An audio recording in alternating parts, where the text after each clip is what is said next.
श्री गणेशाय नमः। नमस्कार मंडळी, रेखास किचनमध्ये पुन्हा एकदा तुमचे स्वागत। तर आज आपण बघणार आहोत उरलेल्या भाजीपासून भाकरी किंवा तुम्ही त्याला थालीपीठ पण बोलू शकता। तर इथे माझ्याकडे रात्री मी बेसन बनवलं होतं, ते उरलं होतं। मुलांना कसं शिळं खायला जास्त आवडत नाही, त्यामुळे कोण खाणार नाही, त्यामुळे मी आयडिया केली की चपाती झाल्यानंतर हे बेसन घेतलं, त्यामध्ये थोडंसं ज्वारीचं पीठ टाकलं, थोडीशी हळद, थोडंसं मीठ, कारण बेसनमध्ये पण ऑलरेडी मीठ असतं त्यामुळे मीठ थोडंसंच टाकलं, आणि जिरे टाकले थोडेसे,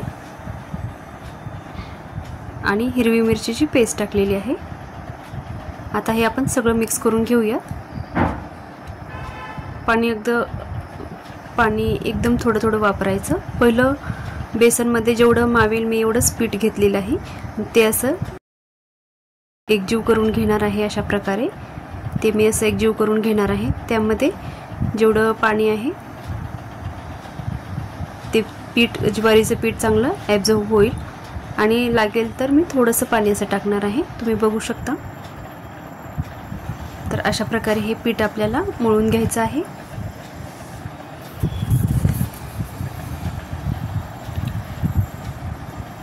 अगदी भाकरीला किंवा थालीपीठला पीठ मळतो तसं मी पीठ मळलेलं आहे। तुम्ही यामध्ये कुठल्या पालेभाज्या असतील तर त्या पण ॲड करू शकता, कोथिंबीर, पालक वगैरे। सध्या माझ्याकडे काही अवेलेबल नव्हतं त्यामुळे मी काहीच टाकलेलं नाही, फक्त हिरवी मिरची, मीठ आणि जिरे टाकलेले आहेत, तुम्ही बघू शकता। तर आपल्याला हे सेम असं भाकरीप्रमाणे मळून घ्यायचं आहे व्यवस्थित, आणि याची मी भाकरीच करणार आहे। तुम्हाला हवं असेल तर तुम्ही हे थापून असं थालीपीठसारखं पण करू शकता।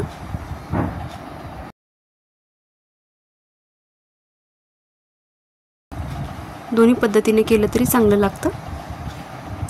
तर आता मी याची भाकरी थापून घेणार आहे, सेम आपण ज्वारीची, बाजरीची भाकरी बनवतो त्याप्रमाणे। थोडंसं आपण आता सुकं पीठ टाकूयात खाली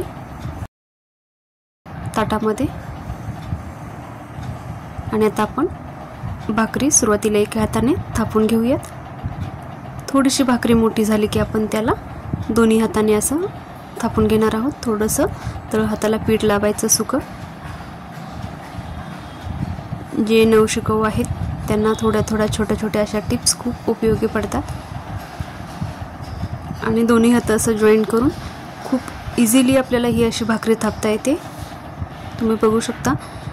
बोटं आपली बॉर्डरला पाहिजेत, त्यामुळे भाकरी अशी जाड होणार नाही आणि छान अशी थापली जाते।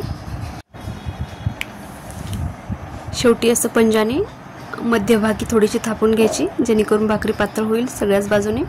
आणि आता तवा चांगला गरम झालेला आहे, अशी भाकरी आपण दोन्ही हातावर घेऊया आणि अशी अलगद तव्यावर टाकून घ्यायची, आणि भाकरीवरती थोडंसं पाणी पसरवून घ्यायचं।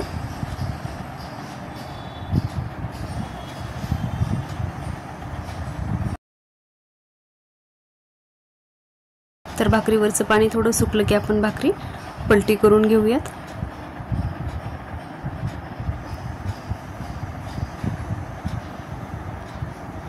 काही सेकंद लागतात पाणी सगळं ॲब्झॉर्ब व्हायला। तर आता आपण पलटी करून घेऊयात।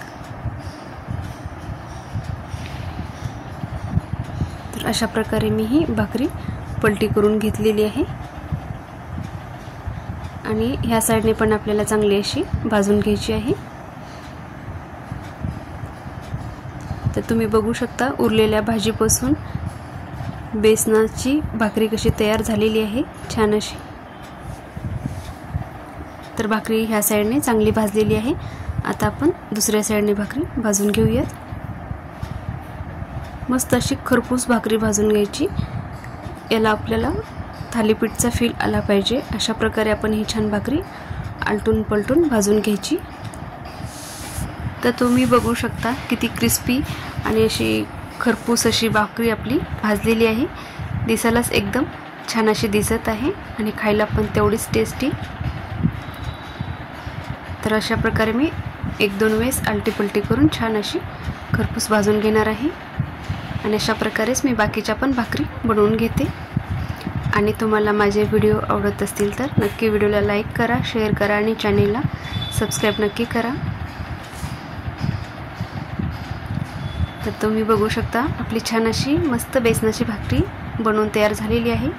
तुम्ही ही दही किंवा आचार कशासोबत पण खाऊ शकता, एकदम टेस्टी लागते। तुम्ही पण अशा प्रकारे नक्की ट्राय करा,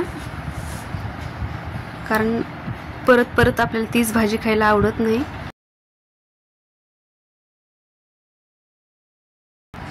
रात्रीची भाजी सकाळी नको वाटते, सकाळची रात्री नको वाटते, त्यामुळे हे ऑप्शन खूप बेस्ट आहे। तुम्ही पण नक्की अशा प्रकारे करून बघा। तर अशा प्रकारे मी सगळ्या भाकरी बनवून घेतलेल्या आहेत, बेसनाच्या भाकरी बनवून घेतलेल्या आहेत, किंवा तुम्ही दुसऱ्या भाजीच्या पण भाकरी अशा प्रकारे बनवू शकता, किंवा तुम्ही दुसरी भाजी कुठली उरली असेल त्याची पण अशी भाकरी बनवू शकता। नक्की ट्राय करा, खूप छान लागते आणि आपल्याला थालीपीठ किंवा धपाट्याचा फील येतो। तर अशा प्रकारे ही मी छान अशी बेसनाची भाकरी तयार केली होती। तुम्हाला कशी वाटली ते मला नक्की कमेंटमध्ये सांगा। चला तर मग भेटूयात पुन्हा अशाच एका नवीन आणि छान छान रेसिपीसोबत। तोपर्यंत धन्यवाद। श्री स्वामी समर्थ।